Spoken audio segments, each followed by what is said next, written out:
What are some early leans, if you've had a chance to look? If you haven't, I have two that I noticed right away. Do you I want me to give it to mean, you?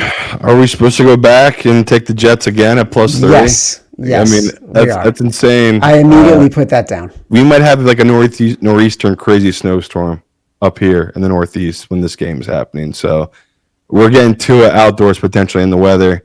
Let's grab that early +3 in case that is true and this number moves a ton. Um, there's there's a couple games I do like, but I'm just interested to see where the line's going to go on them because it feels like I'm getting a bad number. But I'm probably going to be on the Chiefs. They're at home in prime time. Right now, they're at -4, -4.5 against Houston. I know people are going to be like, well, you just tried to fade. You gave us the exact same spot last time. You're trying to fade Houston on the road. I am. Like Chad just keeps saying, their offense is dysfunctional. They can't keep getting away with it. And I think this is a nice spot to back this Chiefs team that I think the public is finally going to leave them for dead. Like they've been backing them every week, and they've been losing them for every week. So that's a number I'm going to be on. I'm not going to jump and make people take it right now, but I am going to grab the -4 just in case it does move. And another game that I like, but I could see it moving. Colts, they're -1.5. I'm worried it might flip because I just don't know if Jones got more banged up today and they're going to sit him out. This could move. I'm going to roll the dice on the early risk and just take it now in case he is okay to go. I could see this getting up to -2.5 on the Colts as a favorite on the road.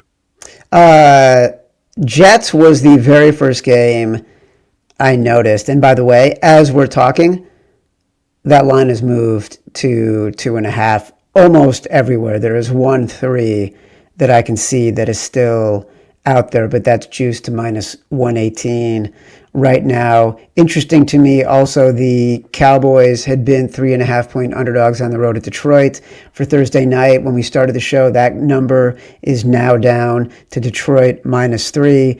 The other game that stood out to me, expectations are that Jaden Daniels is going to play next week. Washington is on the road at Minnesota, and they're 1.5-point underdogs right now. I bet it, but I feel bad because I'm super biased. Like I already talked about. I'm heavy into the Commanders tonight. I put them another contest them in. It was one of my 5 favorite bets, and these last 2 games, I'm really big on them tonight. Commanders and the Giants, and I think I talked about Dr. Nick gave it out. They're both huge luck discrepancies, so should be a type of game where the bounces should go their way. I think you get Commanders tonight up to 6.5. I like your early read. I'll grab that +1.5 now. It doesn't matter who the quarterback is for Minnesota, right? We're really banking on, even if it's Mariota once again. If they cover tonight, that number will flip. They'll be a favorite if Mariota plays well tonight. So I like that early read by you. All right, Kansas City, New York Jets, Washington, 3 games that we're paying attention to. Before we get out of here tonight, reminder, the Sharper Square NFL Pick'em Contest officially launches tomorrow night after the Monday Night Football game for Week 14. The contest runs from this week, beginning Week 14 through the Super Bowl. Dynamic contest lines that move with the market. No more locked lines that we're talking about on Sunday that haven't moved since Tuesday. It's totally free to play. We are all going to play together. You're just going to make 5 picks per week, 9 total contest weeks, 1 incredible grand prize. Hard Rock Bet, our fantastic sponsors, will fly our contest winner and a guest to sunny South Florida, 2-night stay at the Seminole Hard Rock Hotel and Casino. Get some NBA tickets, an awesome gift for a totally free contest. We'll launch it next week. Thanks to everybody for your patience. We've worked hard through all the compliance issues. It's not as easy as you think. Thanks to our awesome sponsor, Hard Rock Bet. We're glad we could get this to you. The website to join, sharporsquare.thevolume.com, or follow the link in the episode description to sign up. Lines for Week 14 will hit the board late tomorrow night after the Monday Night Football games end. All right. Shame on you, Chad Millman. Simon, who do we love more than anyone else in the NFL? Barry Millman? No. The Carolina Panthers. Yeah. Who have we invested in more than any other team in the NFL the past several years? Panthers. Who did we say we loved in this spot against a Rams team that was at peak value against a Panthers team that was coming off of a prime time loss in which it did not look very good but still had a chance to cover? Give me the answer. Panthers. We went through a whole breakdown of why we like the Panthers on Tuesday. We were both in. We both loved it.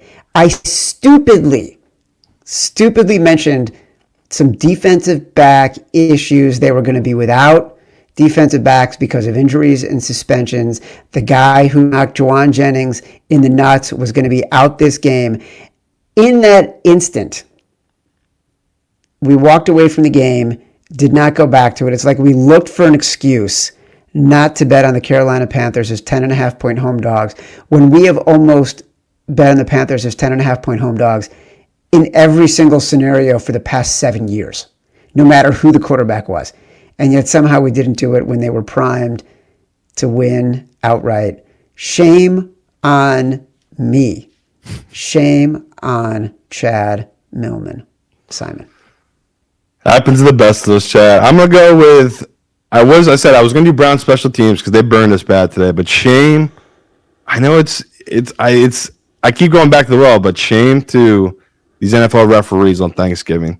I'm trying to watch these games with family members, and all people can talk about are how horrible these refs are, how rigged it is for gambling, all this BS, and I just can't take it. They have to either call down the New York thing or let these coaches have one challenge, any call, whatever it may be. People were losing their minds. I mean, you probably know what I'm talking about. That's the Detroit Lions Green Bay game. Letting that coach call the timeout, what was clearly a false start. You have the camera angles. There's just nothing left up to imagination. You have every angle, every sound. It's all people talk about the rest of Thanksgiving, where I'm the other way, where it's like, damn it, these were great games. All these games were so good, and now I have to defend the Shield, which I will do. I'm a mouthpiece for the Shield. I love the NFL no matter what, but my God, they make it hard in those type of scenarios where you just have multiple games with bad referee calls that are dictating these games. I mean, that Dallas game, that was a bad game as well. Like, people were really complaining about it, but it's hard to complain too much because it feels like the Chiefs have gotten every call for the last 5 years. So it just, instead of everyone talking about the games, it became a thing about the refs. And it's just, I can't take it anymore, NFL. Shame on you for not letting coaches challenge these calls. Just won a game. It's just, there's some of these calls that just turn a whole game. They can't leave up to the refs to dictate these games. It's just too much money, too much speculation now by the general public. They got to earn the trust back of everyone.